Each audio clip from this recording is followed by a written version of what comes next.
DSC అభ్యర్థుల ఆందోళన కొనసాగుతోంది.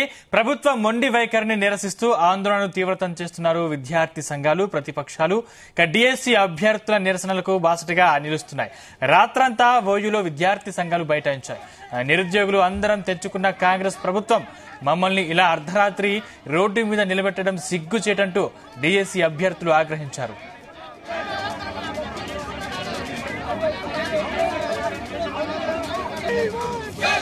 కొంతమంది పార్టీల నామినేటెడ్ పదవులు ఎమ్మెల్సీలు పొందిన వాళ్ళు ఏమంటుందంటే మీరు బీజేపీ బీఆర్ఎస్ పార్టీల ట్రాప్ లో పడ్డారు అంటున్నారు. మేము నిజంగా ట్రాప్ లో పడ్డది మీ ట్రాప్ లో బాబు. నిజంగా అంటే మేము వాళ్ళ ట్రాప్ లో పడలేదు.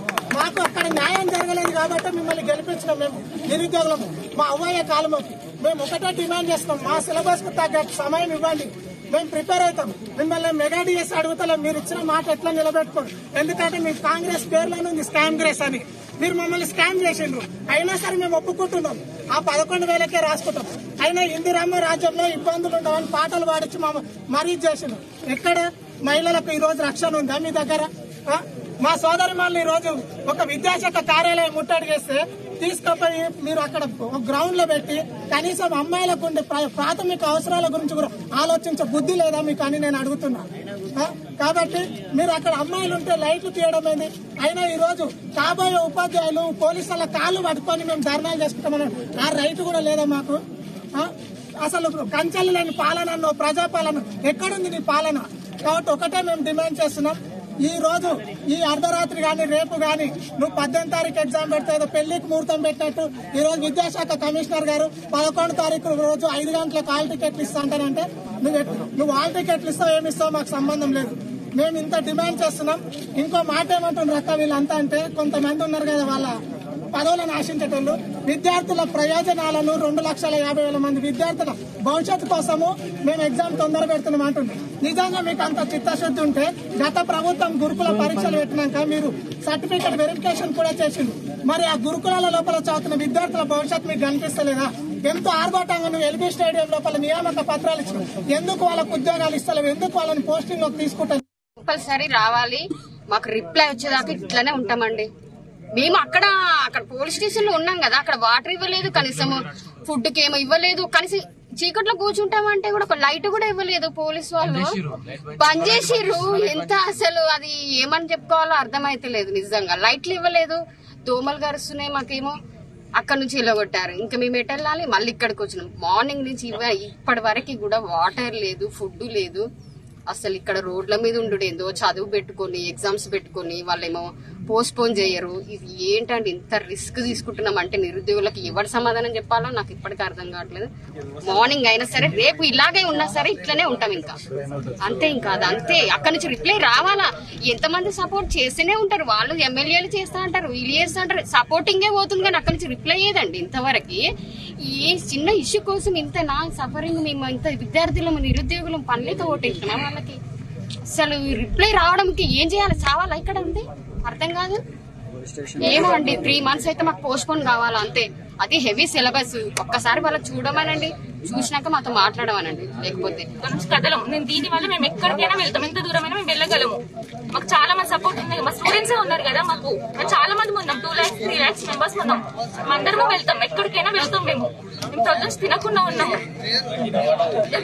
మా లైఫ్ సాక్రిఫైస్ చేయని కూడా మాకు ఒకవేళ ఎగ్జామ్ పెడితే మేము ఫెయిల్ అవుతే మేము చనిపోవడమే కదా. మేము ఇన్ని డేస్ ఇక్కడ ఉండి మా లైఫ్ అయినా సాక్రిఫైస్ చేస్తాం. కాకపోతే పోస్ట్ పోన్ నాకు కావాలి అంతే. ఇప్పటి వరకే మేము ఇక్కడే ఉంటాం. ఇప్పుడు ఎట్లాగో అయింది ఇక్కడే, మేము హోమ్ ఇక్కడ నుండి ఇట్లాగే ఉంటాం. వరకైనా సరే మార్నింగ్ నుండి ఏమి తినలేదు, అసలు ఏమి తినలేదు. కనీసం మాకు వాటర్ కూడా ఇవ్వలేదు. పిఎస్ లో పెట్టేసి వాటర్ కూడా మాకు ఇవ్వలేదు, రైస్ కూడా మాకు పెట్టలేదు. మేము అమ్మాయిలము, కనీసం వాళ్ళు అర్థం చేసుకోవాలి కదా, వాళ్ళు అర్థం చేసుకోలేరు. మేము ఇక్కడికి నడుచుకుంటూ వచ్చాం ఇంత దూరం ఈ నైట్ లో. ఎవరైనా అమ్మాయిలు వస్తారా ఈ నైట్ లో? మేము వచ్చా అంటే మా బాధ అర్థం చేసుకోండి కొంచెం. విద్యాశాఖను ముట్టడించినటువంటి డిఎస్సి అభ్యర్థులు అక్కడి నుంచి అరెస్ట్ అయి పోలీసులు తరలించి అక్కడి నుంచి కూడా నిరసన దీక్షను స్టార్ట్ చేసి కంటిన్యూగా ఉస్మానియా యూనివర్సిటీకి చేరుకోవడం జరిగింది. ప్రభుత్వం సానుకూలంగా స్పందించే వరకు కూడా ఈ ఉద్యమం కొనసాగుతూనే ఉంటుంది. వాళ్ళు స్పందించకపోతే ఉద్యమం అనేది ఉధృతంగా జరుగుతుంది. వాళ్ళు ఇప్పటికే మెంటల్ గా చాలా డిస్టర్బ్ అయి ఉన్నారు.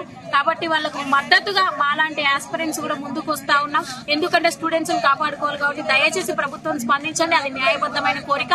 90 రోజుల సమయం అనేది ప్రధాన డిమాండ్ గా ఈ ఉద్యమం ముందుకు సాగబోతుంది. మేము డిఎస్సి వాయిదా కోరుతున్నాం.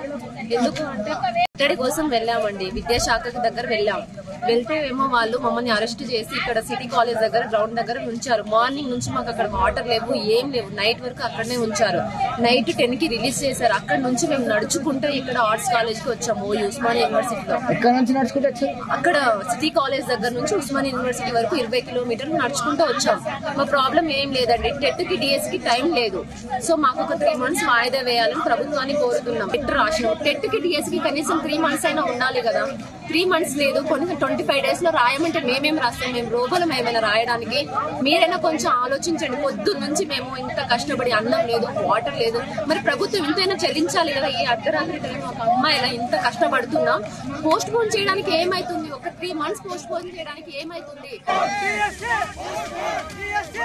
డిఎస్సి అభ్యర్థుల ఆందోళన కొనసాగుతోంది. ప్రభుత్వ మొండి వైఖరిని నిరసిస్తూ ఆందోళనను తీవ్రతరం చేస్తున్నారు విద్యార్థి సంఘాలు, ప్రతిపక్షాలు.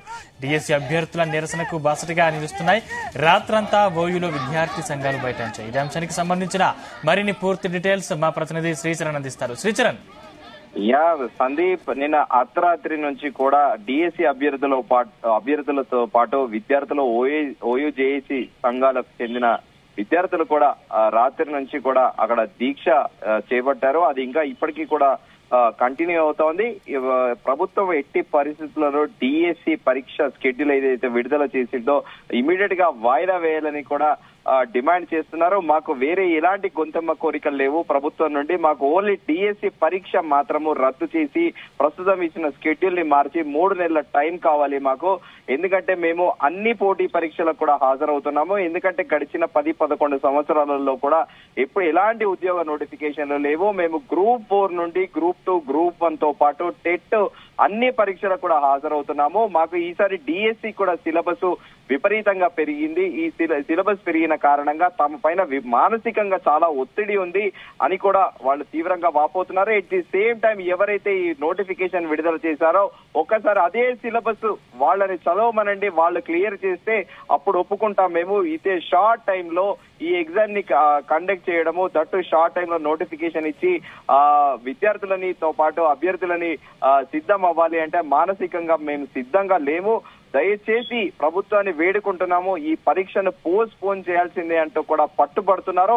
నిన్న ఉదయం నుండి కూడా మనం చూస్తున్నాము, అటు విద్యాశాఖ కార్యాలయానికి ముట్టడించి కూడా విఫలమయ్యారు. పోలీసులు వారిని ఇమీడియట్ గా కూడా అరెస్ట్ చేస్తున్నారు. అనంతరం కూడా సాయంత్రం వరకు ఇది కొనసాగింది. ఇంకా అర్ధరాత్రి సాయంత్రం ఎప్పుడైతే సిటీ కాలేజ్ లోని ఆర్మ్డ్ రిజర్వ్ ఫోర్స్ గ్రౌండ్ లో కూడా వీళ్ళ అభ్యర్థులందరినీ ఉంచడము, అక్కడ అకస్మాత్తుగా కరెంట్ పోవడము, వాళ్ళెవరికి కనీసం నీళ్లు కూడా ఇవ్వకపోవడము, దాంట్లో మహిళా అభ్యర్థులకు డిఎస్సి అభ్యర్థులు ఉండడము, వారంతా కూడా చాలా ఇబ్బంది పడ్డారు. అర్ధరాత్రి వాళ్ళు అక్కడి నుంచి కూడా నేరుగా city college armed reserve ground నుంచి ఉస్మానియా యూనివర్సిటీ వరకు 11 కిలోమీటర్ల మేరకు స్లోగన్లు, నినాదాలు చేస్తూ కూడా ఉస్మానియా యూనివర్సిటీ చేరుకున్నారు. అనంతరం రాత్రి కూడా చూసాము మనము.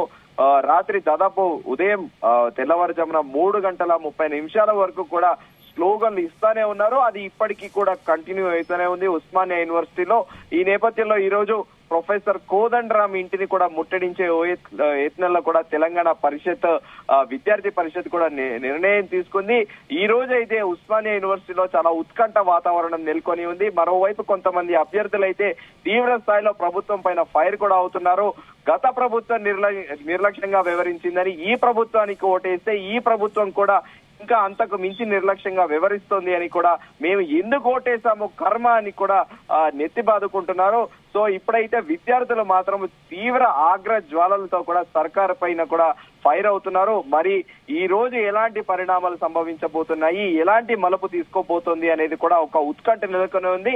మరోవైపు ఏమో ఇటు విద్యార్థి సంఘాలతో పాటు అభ్యర్థులతో పాటు ఆ టెట్ పరీక్ష నిర్వహించిన వాళ్లతో పాటు నిరుద్యోగులందరూ కూడా కాసేపట్లో ఉస్మానియా యూనివర్సిటీ చేరుకోబోతున్నారనేది కూడా సమాచారము. దాదాపు 500 నుంచి 800 మంది వరకు కూడా ఈ రోజు అక్కడ ప్రొటెస్ట్ లో కూర్చోబోతున్నారనేది కూడా ప్రస్తుతం సమాచారం అందుతోంది. సందీప్.